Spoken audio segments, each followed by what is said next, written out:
Good afternoon. I'd like to call this April 14th work session for the Carroll County Board of Education to order.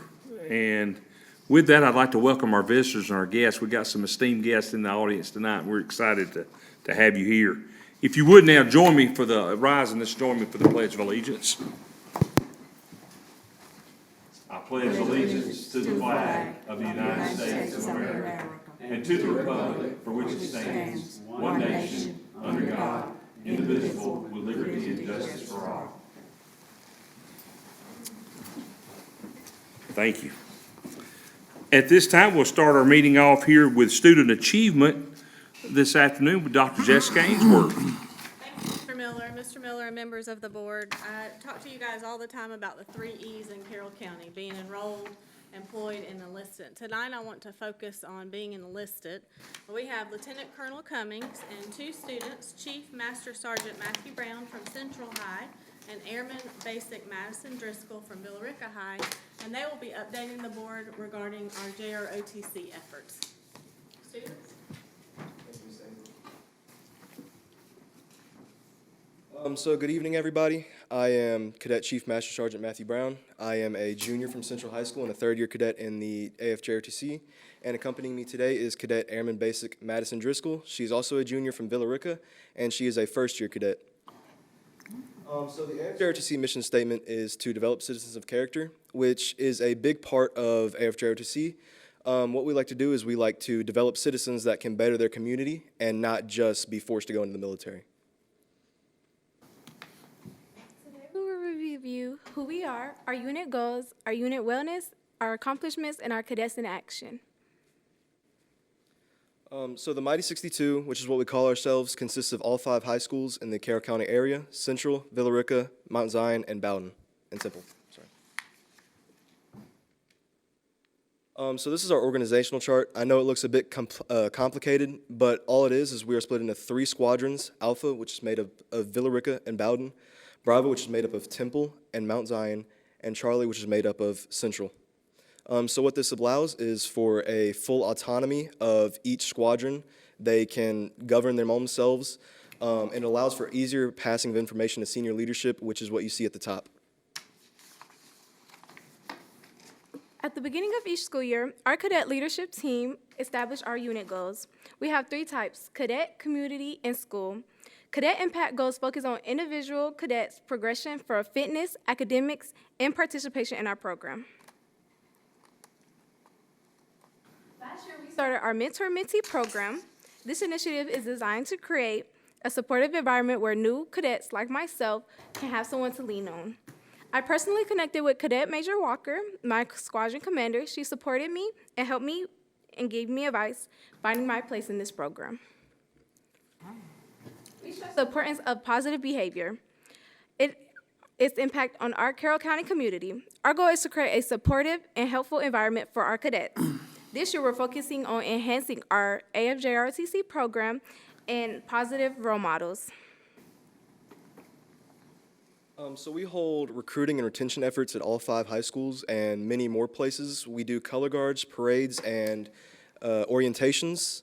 So what we like to do is just show off and try to bring more cadets into the Corps. So going back to our mission statement, we like to develop citizens of character. Our community impact goals are pretty much just trying to reach 10 hours each semester per cadet of community service, which means we just better our community. Here's some events we do. I would really like to highlight Veterans Day. We had 14 community service events just last year. We also participate in a blood drive twice a year, our Baton Death March, color guards everywhere, numerous parades, and ambassador duty at Super Bowl of Sound. It is crucial for us to stay fit and healthy. We have our PT days on Tuesday, and we alternate between strength days and cardio days.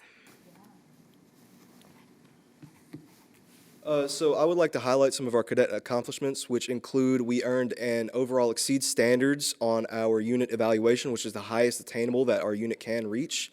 And our Males Raiders team earned top 5 overall at our national competition in Georgia. So our curriculum and action trips are field trips that interweave our curriculum into them. So in 2022, as part of our space exploration curriculum, we visited the Illuminarium in Atlanta, and last year we went to Red Top Mountain State Park as part of our navigation and orienteering.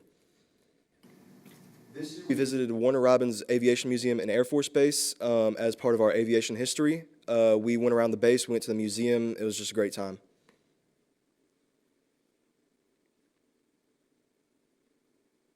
Now I will highlight our work nights.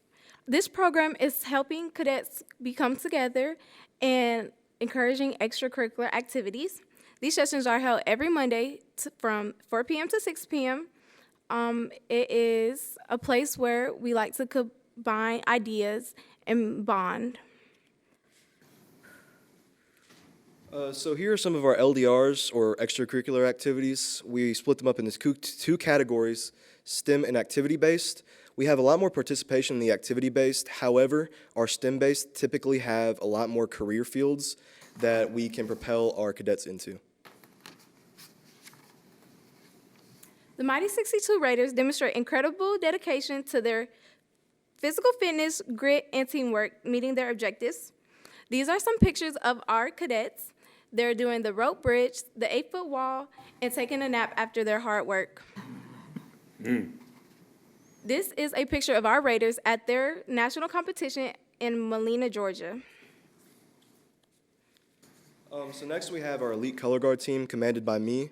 We are the premier color guard team for premier events across the county. We do events at graduations for each high school. We do football games we've done a football and basketball game for the University of West Georgia, and we are currently in talks of getting an Atlanta Falcons football game. These are some pictures of our aviation team. You see, they are using our flight simulator. So here we have some more cadets in action. On the left-hand side, we have a picture of cadets in the cockpit of a helicopter at the Aviation Museum at Warner Robins. In the right side, we have a homecoming parade and color guard at Central High School. And in the bottom right, we have 2 of our cadets donating at the blood drive that we hold twice a year.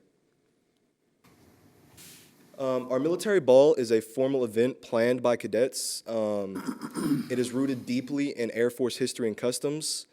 We actually, I'm very proud to say, have outgrown our place at the PAC, which is where we used to hold it. So now we hold it at Graham, Alabama at Whispering Pines at Beck Farms. So next, my future plans. The reason I originally joined AFJROTC was because I was deeply invested in all things military from a young age. So I just hope to further my education of the military, being in AFJROTC. I've gained many skills that I probably would not have learned anywhere else. I'm currently working on public speaking right now, leadership opportunities that I've never had before, and I've just built a lot more confidence being in the Corps. And I plan to enlist in the Army National Guard this summer and do my basic training next summer and use it to go to University of West Georgia, major in history, and become a history teacher. I originally joined AFJROTC because I needed an extra class, but it's not just an extra class. It helped me with my leadership skills, my discipline, and it puts me around people that have the same ideas as me and helps me grow. What I wanted to do after high school is I want to be computer engineering for the planes and in the Air Force.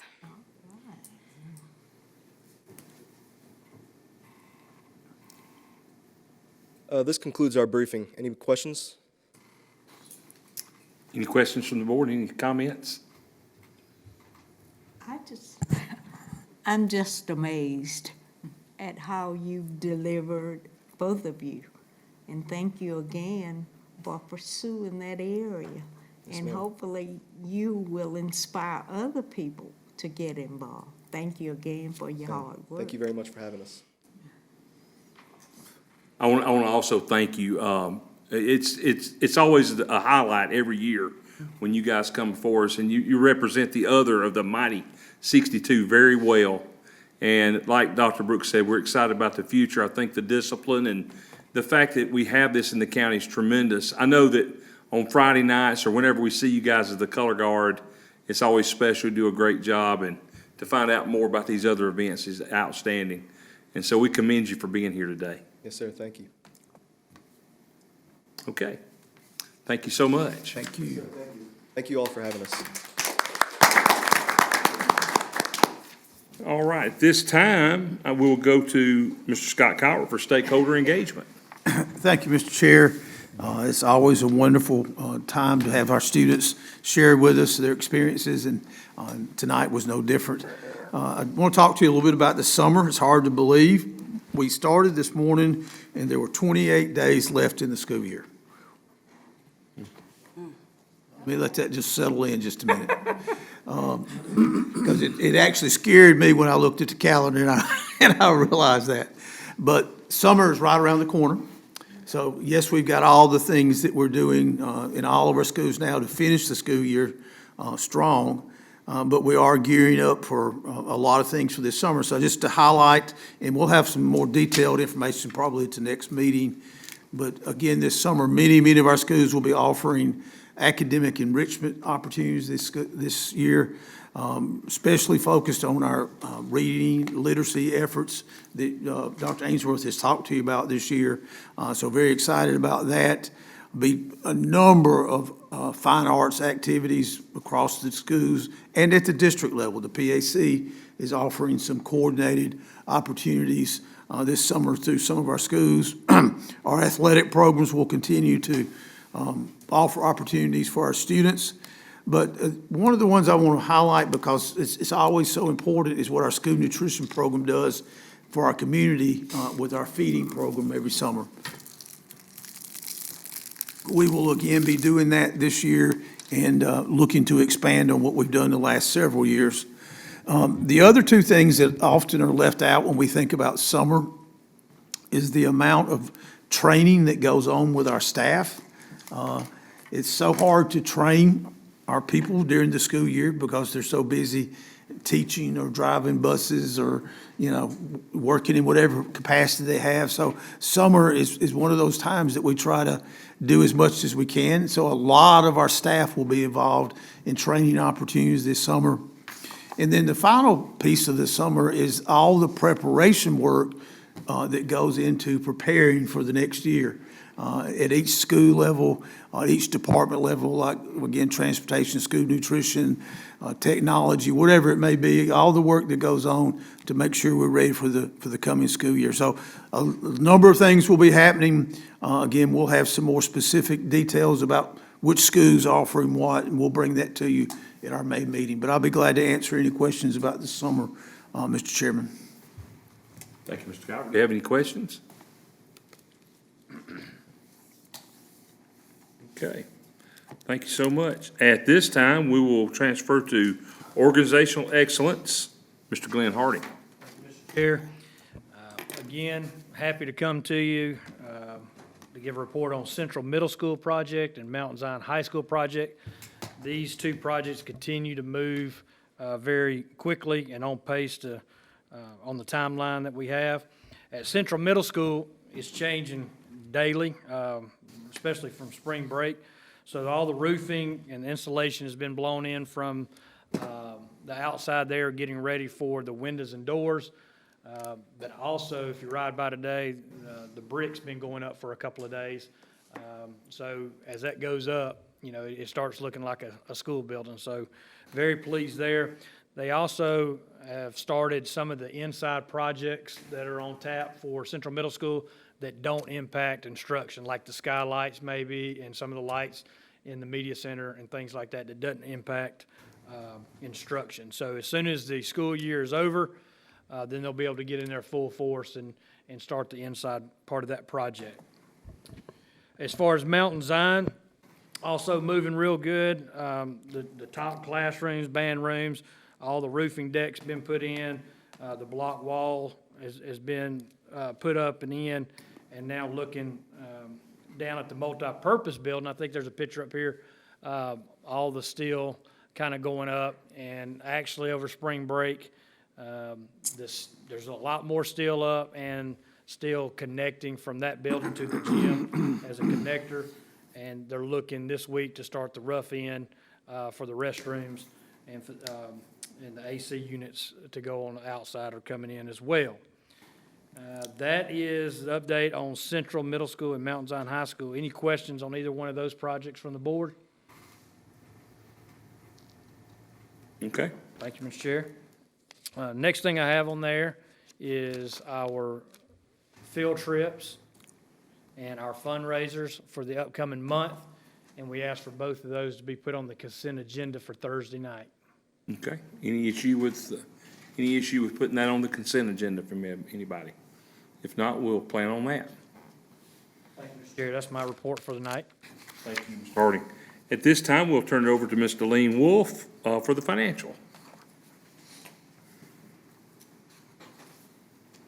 Thank you, Mr. Miller. I have the February financial report.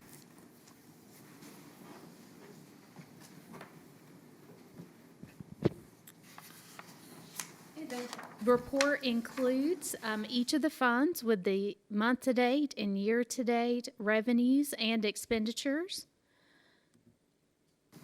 Drilling down to the general fund, February year-to-date is lined up with last year's February year-to-date.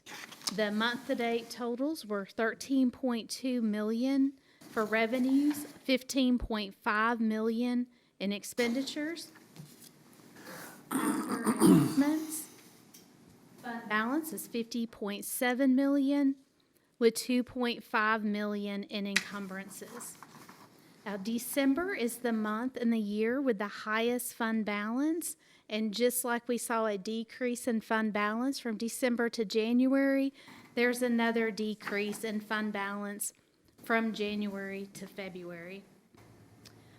Moving to the SPLOST report, receipts were $1.8 million, which is a 5.1% increase. Expenditures totaled $1.9 million, with a balance of $6.4 million for the scheduled projects. I'd be happy to answer any questions on the February financial report. Okay, any questions? Okay, good. All right, before I move to the next item, I wanted to share that the Governor's Office of Student Achievement, or GOSA, has released the Financial Efficiency Star Ratio for fiscal year '24.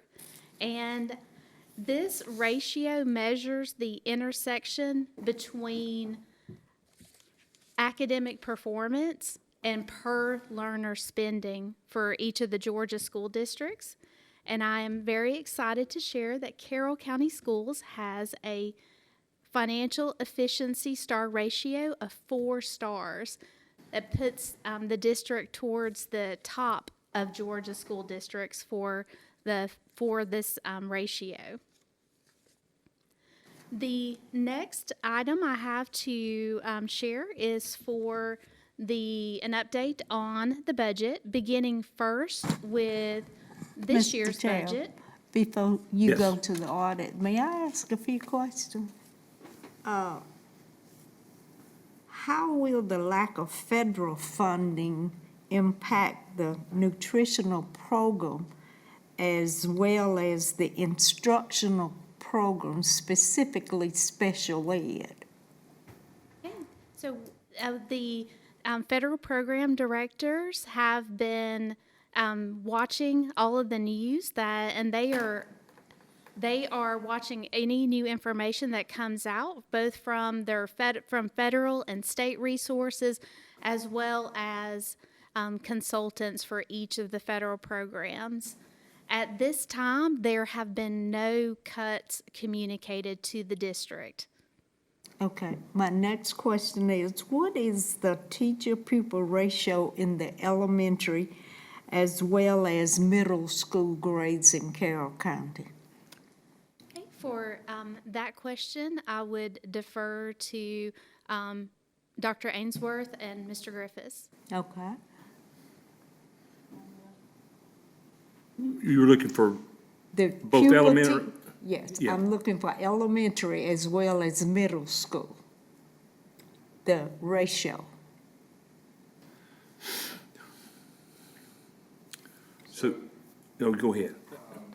Well, if not, if you can't do it tonight, could we get it Thursday? Yes, sir. Okay. Yes, ma'am. It'd be easier. Okay, that- Yeah. And so Would that, are you, could that report break it out by school? Yes, sir. that was what I was going, yeah, okay, Okay. that answered my question. And the final question is, how will these numbers impact future instruction for all of our students? So we will basically know when you give me those numbers on Thursday. That's it. Okay. For the budget update, first I have an update for the current year budget for the fiscal year 25 budget. The revenue updates for this fiscal year have been updated to, based on the state midterm amendment.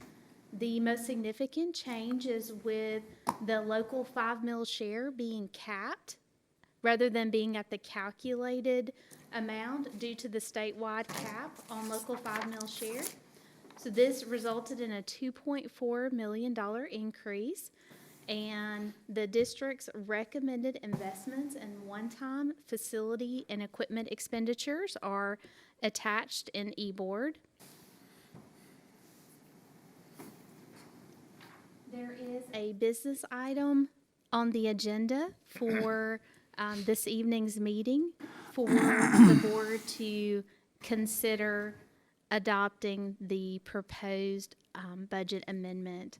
I'd be happy to answer any questions about FY '25 before we move to next fiscal year's budget update. Mr. Chair. I tried to find a listing of those one-time expenditures, the land purchases and the one-time fixed, I didn't see that in that report, or did I miss it? Is that it right there?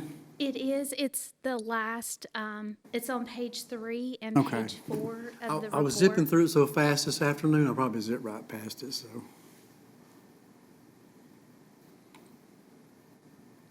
All right, then moving on to next year's budget. The primary things that we are still waiting on for the fiscal year 26 budget is our preliminary state allotment sheet and the preliminary tax digest. Since last month, we have received new estimates related to some of our expenditures. The most significant ones were related to energy costs, the new natural gas pricing the board approved last month, as well as increases in electricity, and the district's insurance from GSBA. At this next month, the board is scheduled for tentative adoption of the budget.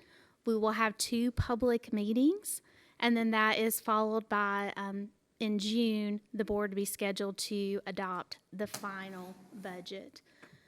Before the May meeting or in June, I'd be happy to meet with any of the board members who would like to ask any specific questions about the budget or the budget assumptions or any of the items included in the budget. Are there any questions on the FY '26 budget?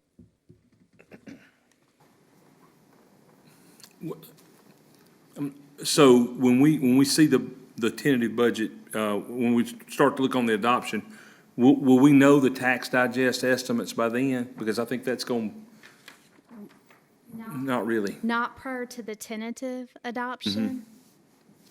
There's a possibility prior to the final adoption. Okay. Any other questions for, okay.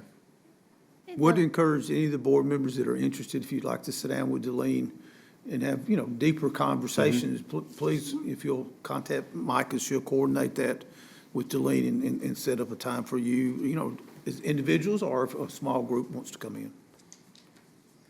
Okay. The last thing I have is the audited financial statements for the fiscal year ending June 30th, 2024. I am excited to share that the district received a clean opinion on our financial statements, and there were no adjustments and there were no findings. This annual audit also includes compliance audits called the single audits for major federal programs. This year, the Special Education Cluster, IDA, and Title I were included in the audit scope. Both of these programs also received clean opinions with no findings. I am really proud of all the work that our incredible team does that results in these excellent audit results. I'd be happy to answer any questions.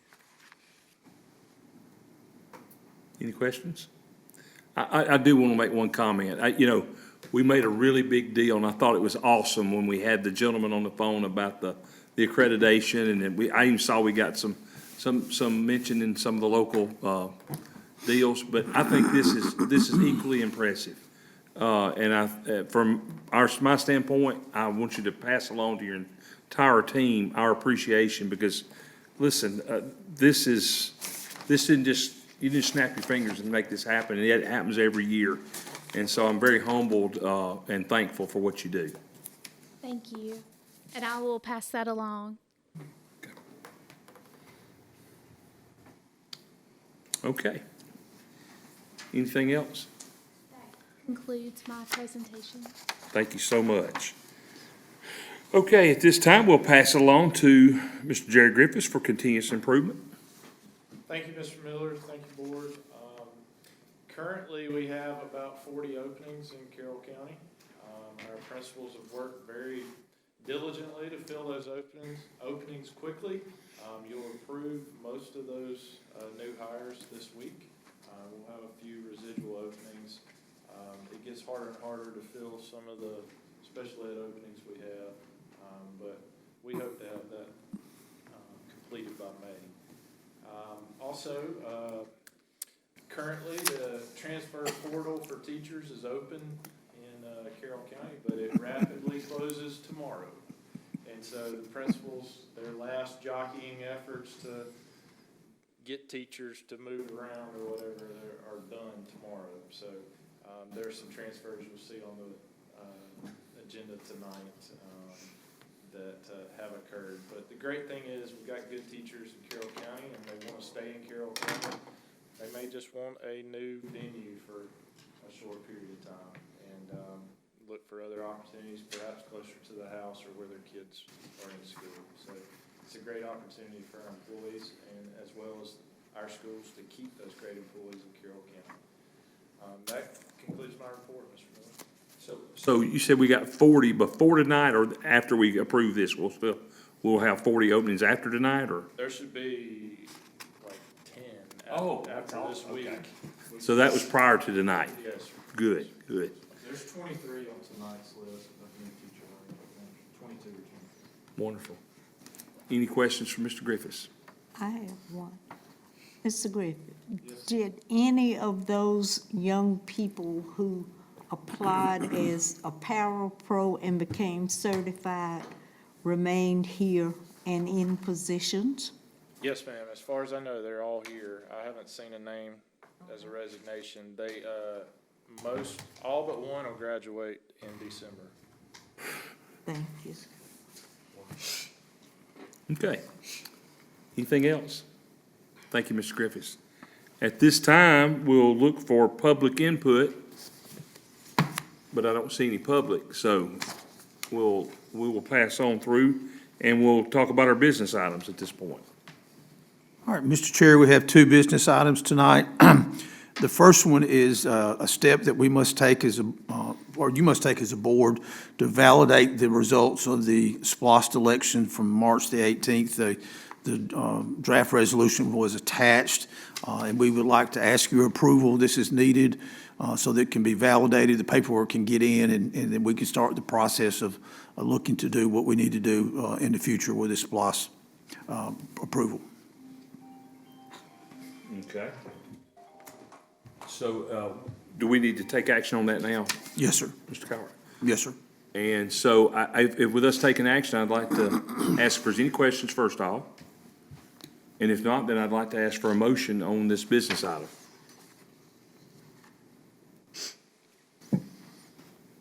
Make a motion, we accept the summary resolution for the East Block. We have a motion by Mr. Turner I'll second. and a second by Ms. LaWanna. And I ask for everybody to vote by, if you vote for this motion, raise your right hand. And that's everyone present. Okay, and then go ahead, Mr. Coward. And the second business item relates to what Ms. Wolf shared earlier. This is our second budget amendment for the year. And just to remind the board, historically, what we do is we do one budget amendment in December, and the other one will be done late spring, either April or May. I again want to commend Ms. Wolf and her department, as well as the other departments. Typically, this second budget amendment is done in May, but they did the groundwork and are ready to do it in April, which gives us more time to get this work done, because these projects coming out of FY '25 funding need to be complete by the end of June. So having an extra month to get that done is powerful, and again, we appreciate the leaders in their departments for making that happen. So we would like to ask the board to approve the budget amendment as presented by Ms. Wolf earlier. Okay. Got a recommendation there. Do we have any questions? If not, I would entertain a motion. I'll make that motion. Thank you. Got a motion by Ms. Sandra and a second by Dr. Brooks. All those in favor, please raise your right hand. And that's everyone. Thank you, Mr. Coward. Thank you, board. At this time, if there's no other business items before the board, I'll ask that we review the agenda for the April 17th, 2025 board meeting.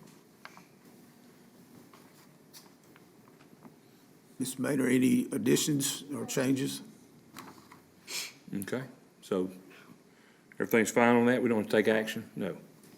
Okay, at this time, I will make a recommendation that the board meet in executive session to discuss the future acquisition of real estate, safety and security, personnel pending or threatened litigation, and recommendations that are exempt from disclosure under the Open Records Act. I'll make that motion. Thank you, Ms. Morris. I'll second. Thank you, Ms. LaWanna. All those in favor, raise your right hand. Okay, I'll consider us in executive session. Mr. Chair, I believe we can stay in here. I don't think we'll be very long. Okay. At this time, I'd like to ask for a motion that we adjourn executive session. I'll make that motion. A motion? And a second. All those in favor, please raise your right hand. At this time, I'd like to ask for a motion for I'd like to ask to recommend that the board approve the personal actions as presented by the superintendent. I'll make that. We have a motion I'll second. and a second. All those in favor, please raise your right hand. Okay. All right, brings us to our time of any board member comments for this evening. Mr. Chair, I do have a couple of things I'd like to share for the board. Sure.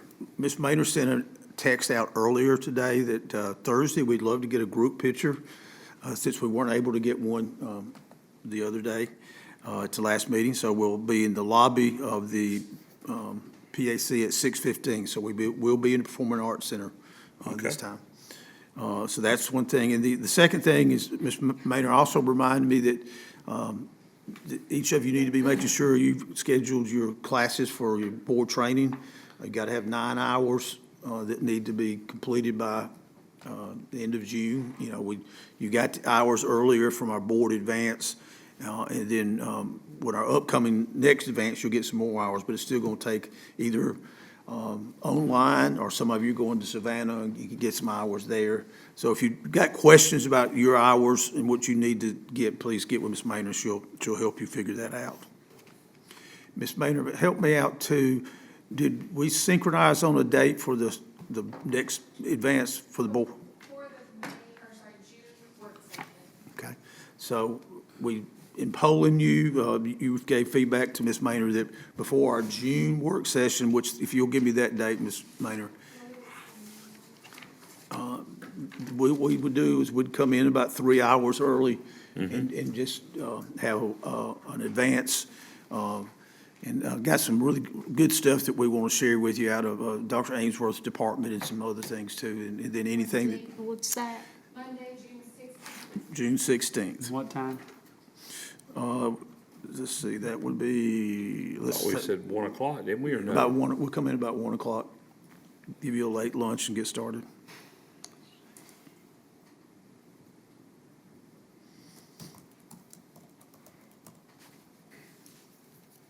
Will there be a break between? Yes, ma'am.